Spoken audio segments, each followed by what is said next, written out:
Hello everyone, Reza here. So for the past few weeks, literally every single feed on LinkedIn and Instagram has been Nano Banana this, Nano Banana that. And honestly, I was too busy to look into it until now.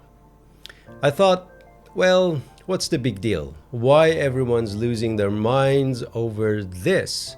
I was genuinely curious because the hype is massive.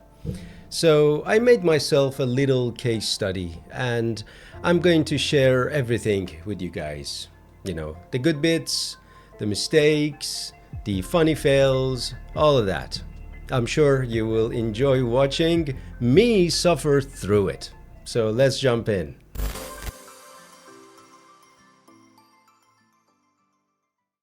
The first step was just having an idea. I didn't want to throw some random shots together for the sake of testing a new tool. If I'm spending time on it, it better mean something. So I started thinking about themes. And I landed on an anti-war idea. I mean, we live in 21st century, right? You would assume people in power would be smart enough to keep things peaceful. But nope. The fight over power feels worse than ever. So I thought, okay, that could actually say something. I opened a simple Google sheet and started jotting things down. And keep in mind, this was before I even researched how Nano Banana works. I wanted to see how loyal I could stay to my original idea while discovering the tool's limitations. Now, for the prompts, I know a lot of people are using AI like Claude or Gemini to write AI prompts.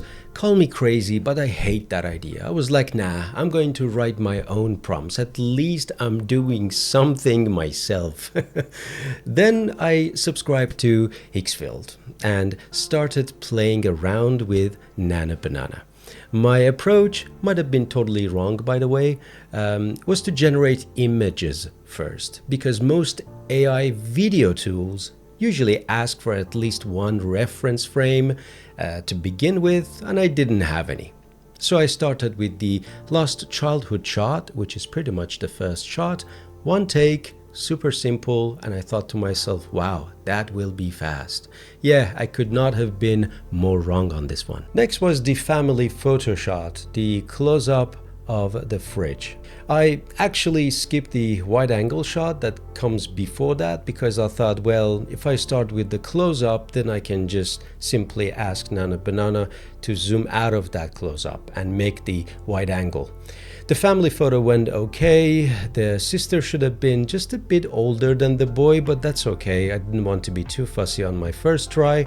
Then I asked Nano Banana to zoom back from that close-up photo. And that's where I kind of learned my first painful lesson. I'm sure you know this, but if you don't explicitly explain exactly where you want your item, it will slap it right in the center. So I had to be very specific repeatedly. Then came the fun part, Nano Banana refusing to produce anything because the concept was sensitive. Good or bad, I don't want to talk about it here. It's something to think about ahead of time. I didn't want to change the idea. I honestly didn't know I would run into this problem, so I had to reword things a bunch of times to work around it. After that, generating the rest of the images was kinda the same story, but overall, it kinda went okay. I can't say I'm 100% impressed with everything, but this project was more about Reza understanding Nano Banana than making something Oscar-worthy, let's say. Then came the videos. And yeah, AI video engines still need time.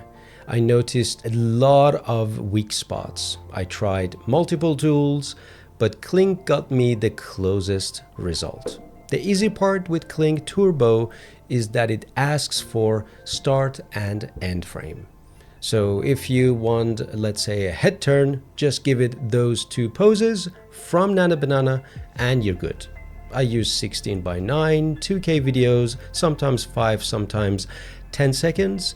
And honestly, because Nano Banana understands lenses and color temperature well, if you nail that during your image generation, you don't have to fight it again in the video stage.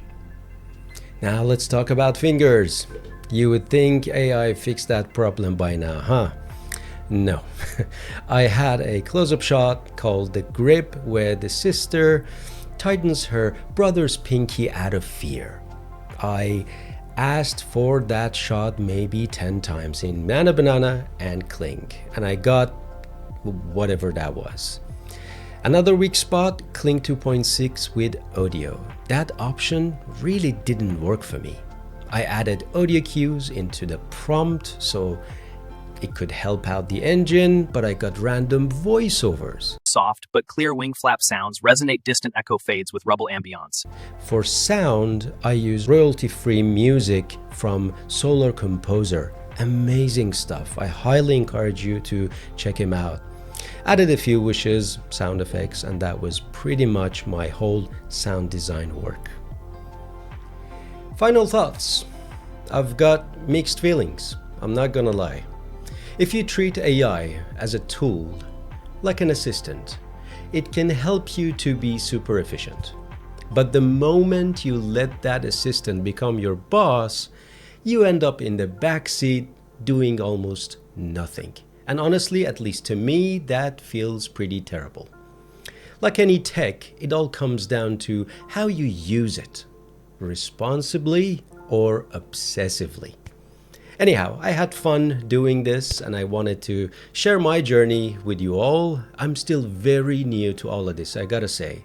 So if you have any questions, feel free to ask. And yeah, until the next one, see you all later.